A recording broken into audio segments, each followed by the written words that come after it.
How to download video from Telegram's private channel. First thing you have to do is open up your Telegram application.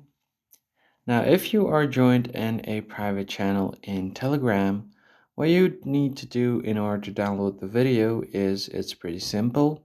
You can tap on the video that you want to download. And once you have done that, what you're going to do next is simply tap on the three lines at the top right corner. Tap on it. And then from here, you have an option to directly save this to your gallery. So tap on Save to Gallery right here.